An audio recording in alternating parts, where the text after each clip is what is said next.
Dad Squad, how is your Jenga-jitsu? Your Jenga skills? Are they weak and basic? Or are you a black belt at making it a conversational opportunity that you can use to grow closer to your son? In this video, I'll give you 35 terrific Jenga conversational questions you can use during your next bout to deepen that father-son, sensei-student relationship. Welcome to the Run With My Son show. I am Gideon Dave Newell, and we are a bunch of dads who are determined to not let the headwinds of life push us off the path to a lifelong heart-to-heart relationship with our sons. And we do that through something we call Runversations.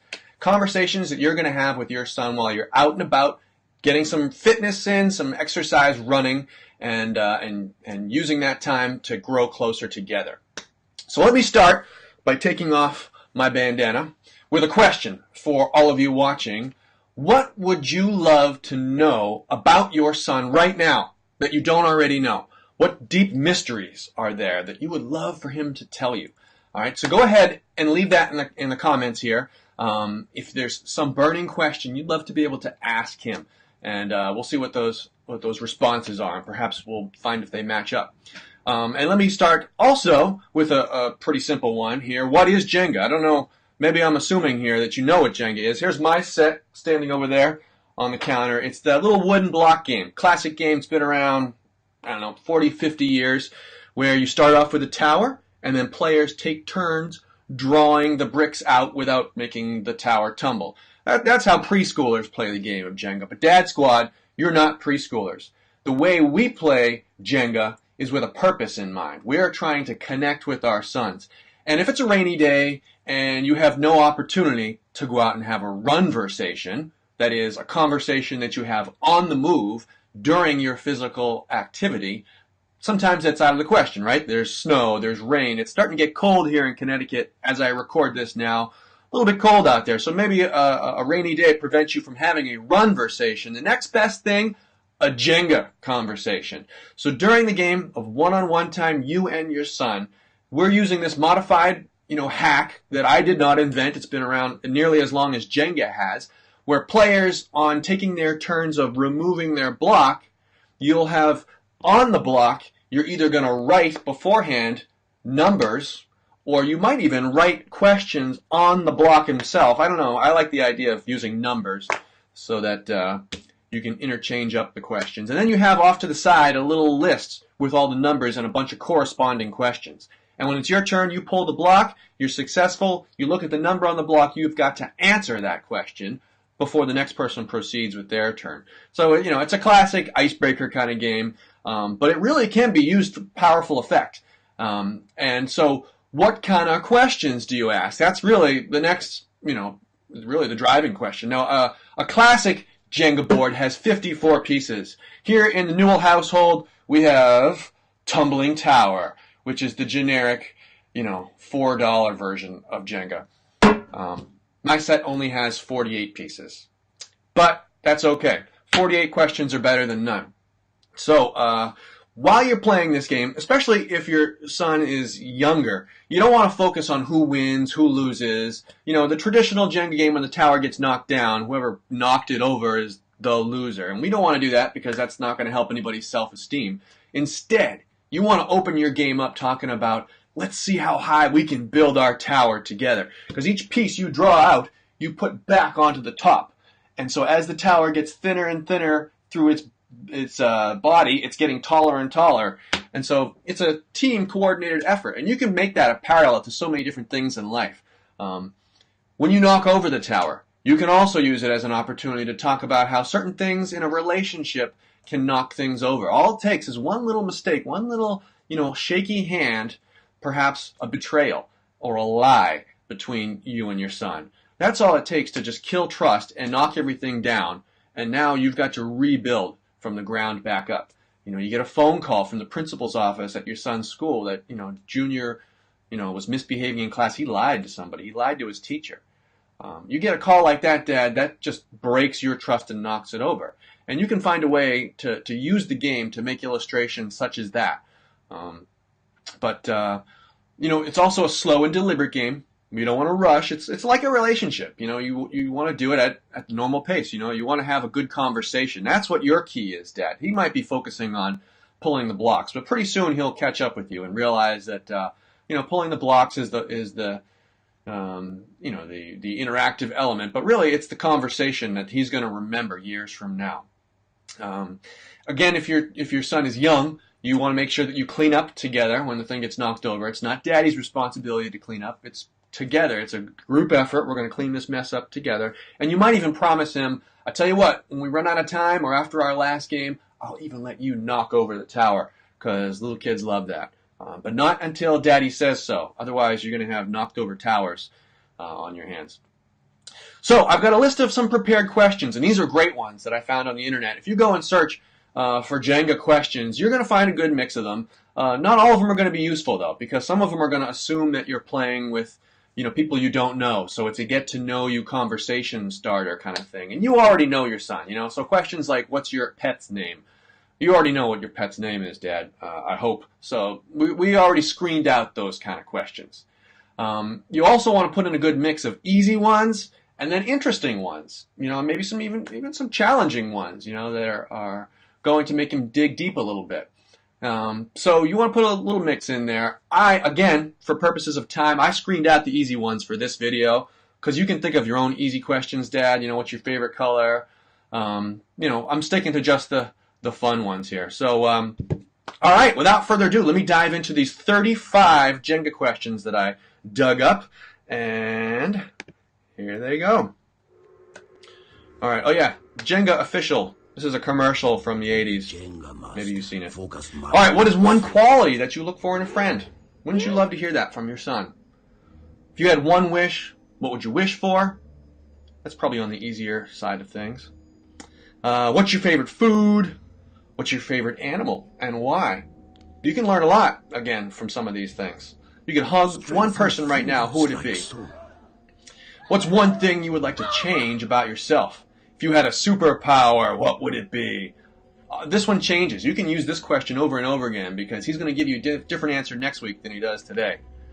What's one talent you have? I'd love to hear his opinion of what he thinks his talents are. What's one quality you look for a dating partner, a boyfriend or a girlfriend? You got a boyfriend? You got a girlfriend, son? Let's hear about him. All right, how many friends do you have? Who do you see as a role model? If you were going on a spaceship to the moon, who would you take with you?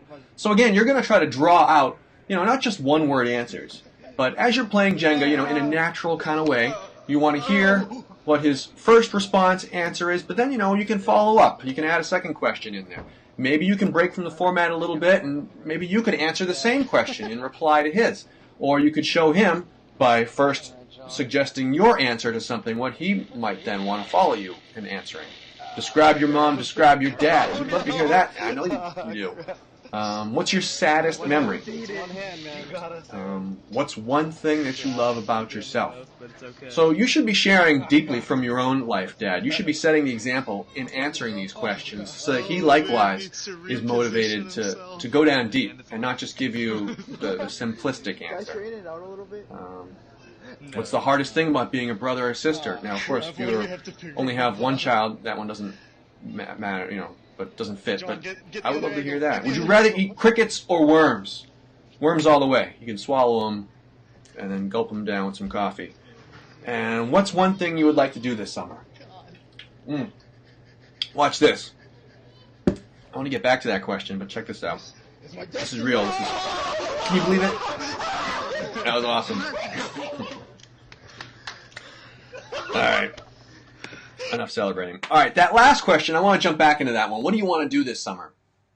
You know what? We kind of look at the days and time as it goes by like it's an infinite commodity. There's always going to be another day. I'm going to have another opportunity to talk to my son to do this. What about seasons and years? How many more summers, Dad, do you have? I have 9. You should know the answer to that question. I have 9 more summers until my oldest son is 18 and presumably leaving the house for college. Maybe a few more with my younger son, but actually realistically, once they get into their teens, those summers are pretty much filled with his own activities. So maybe let's call it 14 or 15 realistically. In that case, the number goes down. So I actually only have 6 more summers left. And I got to take the opportunity to do something that my son's going to remember for a lifetime, to really bond with him so that, for the rest of our lives, we're tight and close. And I can't think of a better thing than to go and incorporate a physical activity with the conversation you're having. We're Runversations. We talk about these every single week. And you can see up here in the corner here, we even have a free Couch to 5K training plan that'll show you, and it's for kids, it'll show you how to run, how much distance, how much time you can run each day for up to 9 weeks or sooner. It'll get you from whatever fitness point you're at right now. Within 9 weeks, you'll be ready for a 5K road race if you follow this plan. And the best thing about it is it's designed for kids, ages 4, 5, 6, 7 on up, so that you and your son can train together. And that's when you're going to be having these Runversations. And at the end of the 9 weeks, you go run a race together. And how awesome would that be, the victory that you'll feel when you do that? So if you're watching this on Facebook, you only need to do one thing. Just type the word training plan. Or if you're on mobile and you don't have enough thumbs, you just type the word plan. That's all you got to do, and we'll send it straight to you. If you're watching elsewhere, then you can go to our website, runwithmyson.com, and download the same thing. All right.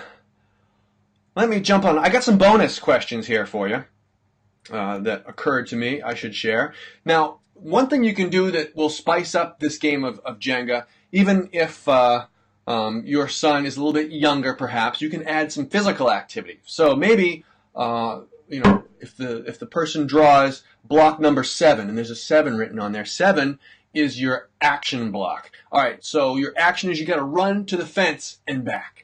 So get some kinetic. Do 20 jumping jacks. Do 13 push-ups. You can do that on a rainy day right here inside the house. You can do your push-ups right there on the floor. So incorporate a little bit something. But you can also put funny things in there, like say the alphabet backwards. Z-Y-X-W-V-U-T-S. I can't even do it. But, how fast can you say the alphabet backwards?